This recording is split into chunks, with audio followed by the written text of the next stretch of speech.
Ressurreição. Capítulo 8. Queda. O desenlace desta situação desigual entre um homem frio e uma mulher apaixonada parece que devera ser a queda da mulher, foi a queda do homem. Para triunfar da viúva, Félix contava apenas com a sua resolução, mas a viúva, além do seu amor, tinha 2 auxiliares ativos e latentes, o tempo e o hábito. Cada dia que passava caía como uma gota d'água no coração do médico, e ia cavando fundo com a fria tenacidade do destino.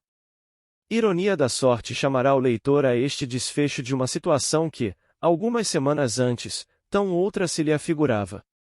Chame-lhe antes lógica da natureza, porque o coração de Félix, que aparentava ser de mármore, era simplesmente da nossa comum argila. Não era seguramente um coração virginal e puro, tinha uma certa dose do egoísmo que a natureza maternalmente repartiu por todos os homens, e não se pode dizer que não fosse algum tanto cético, mas estes senões exagerava-os ele de maneira que veio a perder, na imaginação dos outros, a sua fisionomia original. As armas com que lutava eram certamente de boa têmpera, mas se valiam muito para esgrimir, valiam pouco para pelejar. Com uma mulher que apenas tivesse a soma de afeto necessária para dissimular o erro, o nosso herói ficaria na altura da reputação, mas o amor da viúva era um verdadeiro combate. Quando Félix chegou a encarar-lhe o coração, sentiu a fascinação do abismo, e caiu nele. Esta queda, como disse, foi lenta, o médico começou a sentir que a presença da moça era para ele uma necessidade. Pesavam-lhe as ausências mais longas, e, o que era mais, vinham suavizar-lhes umas saudades, que ele definia por outro modo, mas que, em suma, eram saudades. Quando a ia ver, e à proporção que se aproximava dela, sentia bater-lhe alguma coisa dentro do peito, o médico dizia que era o sangue ainda juvenil e irrequieto. Seria uma razão fisiológica, mas havia também uma razão moral, era a lava da paixão que se ia formando e subindo até romper a garganta do vulcão. Longa foi a gestação do amor, mas quando o médico descobriu o estado de sua alma, não era centelha que se pudesse abafar, mas incêndio que lavrava e consumia tudo. Decidam lá os doutores da escritura qual destes 2 amores é melhor, se o que vem de golpe, se o que invade a passo lento o coração. Eu por mim não sei decidir, ambos são amores, ambos têm suas energias. O de Félix parecia ter criado no silêncio uma força invencível, um potro arisco e selvagem. Quando a mão do homem lhe põe o freio pela primeira vez, não se irrita mais do que o nosso herói no dia que sentiu violada a liberdade do seu coração. Cólera singular e insensata, mas amarga e sincera. Planeou desde logo uma separação violenta, que lhe desse tempo e armas para vencer-se a si próprio. A execução seguiu de perto a ideia e o médico cessou repentinamente as suas visitas a Catumbi. A ausência, porém, foi ainda um auxiliar da viúva. O despeito do médico não se aplacou, transformou-se, não acusava já a fraqueza do coração, mas a rebeldia dele. O que a princípio lhe parecerá necessário para restituir-lhe a paz do espírito, começou a ter a seus olhos o caráter de ingratidão. Ingratidão, era já confessar muito, mas o médico foi além, achou-se ridículo. Aqui já não era possível a resistência. Algum homem pode gloriar-se de ser ingrato, dirá, com um moralista cético, que é uma maneira de ser independente. Mas ninguém é ridículo convencido, convencer-se é emendar-se.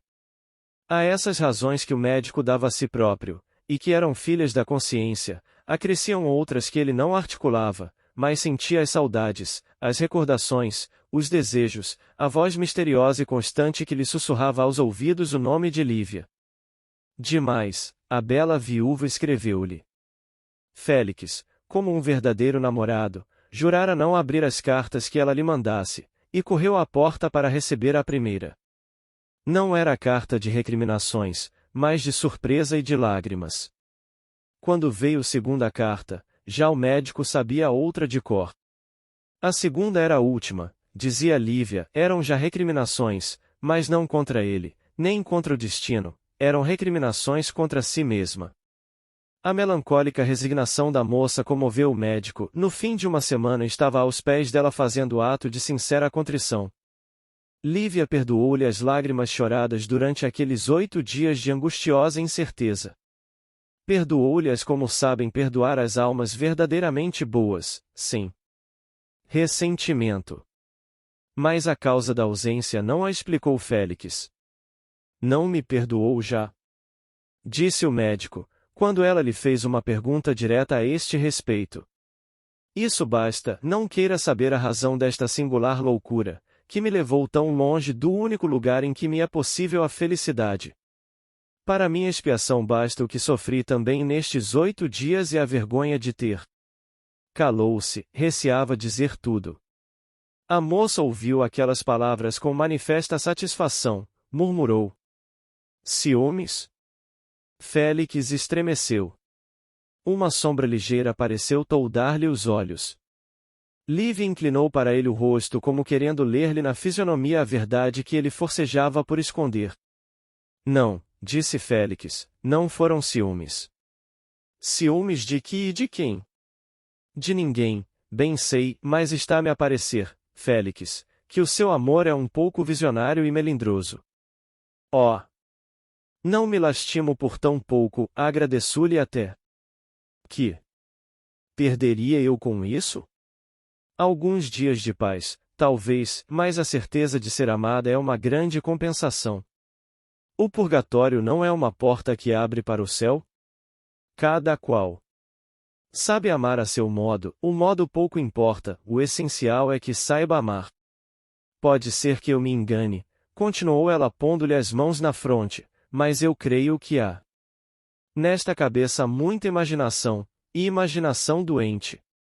Ou então,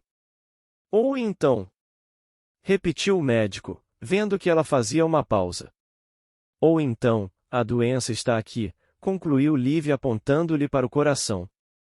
Não importa, eu suportarei tudo, contanto que me ame. Oh! Lívia, exclamou Félix, depois de lhe beijar ternamente a fronte, essa resolução será o penhor do nosso futuro. Consulte o seu coração, veja se há nele bastante misericórdia para mim, e prometo-lhe que seremos felizes. Tudo lhe perdoarei, contanto que me ame, disse a moça. Compreenderia ela então que dolorosa e pesada obrigação contraíra? Talvez não. Confiava em si mesma, no prestígio do seu amor, no coração de Félix, para vencer tudo, e realizar o que era agora o sonho da sua vida. O caminho melhor para isto era seguramente o da igreja.